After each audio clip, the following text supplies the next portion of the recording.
Assalamualaikum warahmatullahi wabarakatuh. Bagaimana kabar anak-anakku sekalian? Semoga kalian baik dan sehat selalu. Selamat datang di sekolah yang baru, tentunya di tingkatan yang lebih tinggi. Saat ini, kalian sudah sebagai siswa SMA Negeri 1 Kalabahi. Kali ini, saya akan menyampaikan materi masa pengenalan lingkungan sekolah melalui daring dengan materi motivasi belajar.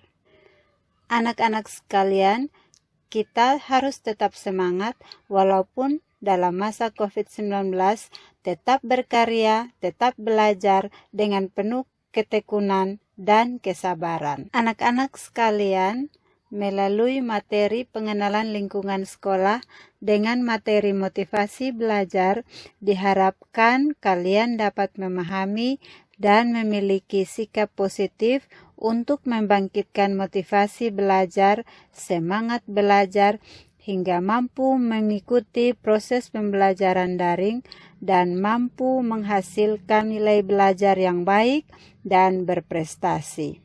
Mari kita simak bersama materi motivasi belajar pada slide berikut ini. Apa pengertian, fungsi, dan bentuk motivasi belajar? Anak-anak sekalian, pasti anak-anak pernah mendengar motivasi, dan lain sebagainya. Kata motivasi adalah dorongan yang mampu menyemangati kalian dalam proses belajar. Hal ini selalu berhubungan dengan suatu tujuan pembelajaran, karena dengan motivasi tujuan pembelajaran akan tercapai. Kalau begitu, sekarang apa itu belajar? Belajar dalam arti luas dapat diartikan sebagai suatu proses yang ditandai dengan adanya perubahan yang ada dalam diri seseorang. Perubahan sebagai hasil dan belajar dapat ditunjukkan dalam berbagai bentuk, seperti perubahan pengetahuan, perubahan sikap, perubahan tingkah laku, perubahan dari tidak tahu menjadi tahu.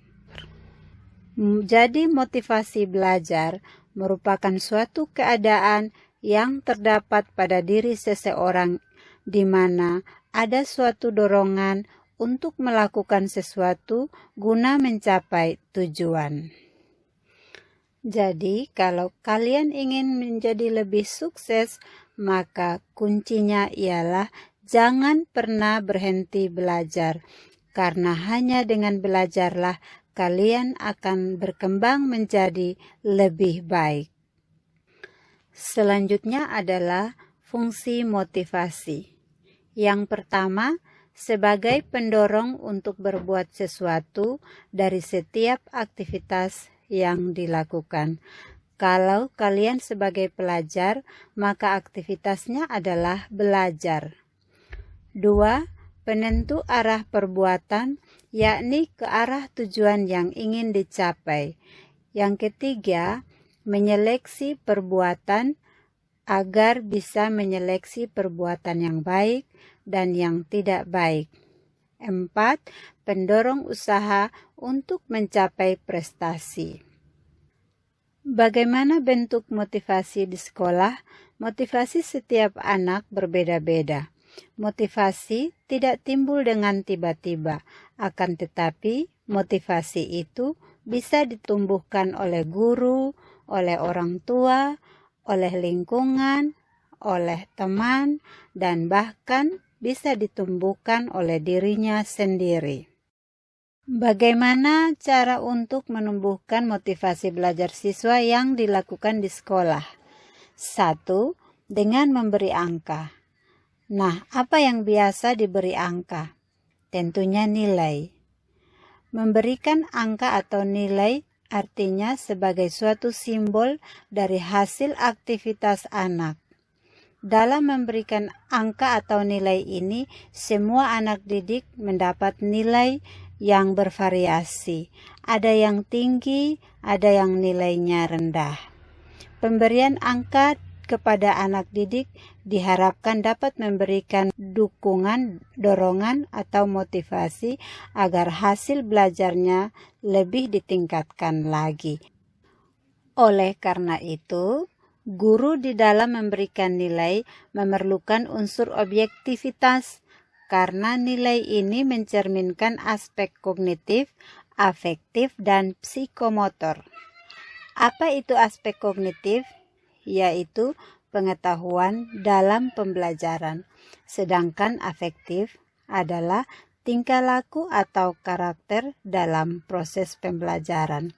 Psikomotor adalah keterampilan yang telah diperoleh setelah mengikuti proses pembelajaran. Kedua adalah memberi hadiah. Hadiah akan sangat menarik dan memotivasi siswa dalam melakukan sesuatu pekerjaan atau tugas yang diberikan. Hadiah juga sebagai penguat terhadap motivasi belajar siswa. 3. Kompetisi atau berlomba-lomba baik secara individu maupun kelompok. Kompetisi individu maupun kelompok digunakan untuk merangsang dan menguatkan motivasi belajar. Misalnya, kompetisi individu adalah juara kelas, juara mata pelajaran. Kalau kompetisi kelompok misalnya, juara karya ilmiah, juara cerdas cermat, dan lomba-lomba lainnya. Misalkan lomba olimpiade sains baik di tingkat kabupaten, provinsi maupun nasional yang diadakan secara online serta lomba-lomba lainnya. 4. Ego involvement. Apa itu ego involvement? Adalah menumbuhkan kesadaran dalam diri siswa agar merasakan pentingnya tugas di sekolah dan menerimanya sebagai suatu tantangan, sehingga siswa berusaha bekerja keras mengerjakan tugas dengan harga dirinya sebagai jaminan. 5. Memberi pujian. Anak-anak tentu saja lebih senang dipuji daripada dilecehkan. Oleh karena itu, pujian terhadap hasil kerja anak didik adalah sesuatu yang sangat diharapkan oleh setiap individu. Adanya pujian berarti adanya suatu pujian terhadap seseorang siswa, sehingga semangat bersaing siswa akan lebih meningkat. 6. Memberi tugas. Tugas merupakan suatu pekerjaan yang menuntut untuk segera diselesaikan. Memberikan tugas kepada siswa akan memberikan dorongan dan motivasi untuk memperhatikan segala isi pelajaran yang telah disampaikan. 7. Memberi ulangan. Anak-anak sering mengerjakan ulangan dengan baik. Ulangan adalah strategi yang paling baik untuk menguji hasil pengajaran dan juga memberi motivasi belajar kepada siswa tentang setiap materi pelajaran yang pernah disampaikan oleh guru. Jenis-jenis motivasi. 1. Motivasi dilihat dari dasar pembentukannya. Ada motif-motif bawaan, adalah motif yang dibawa sejak lahir. Ada motif-motif yang dipelajari, artinya motif yang timbul karena dipelajari. 2. Motivasi menurut pembagian dari Woodward dan Marquis dalam Sardiman.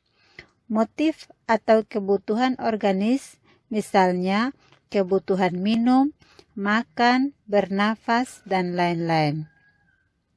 Ada motif-motif darurat, misalnya menyelamatkan diri, dorongan untuk membalas, dan sebagainya.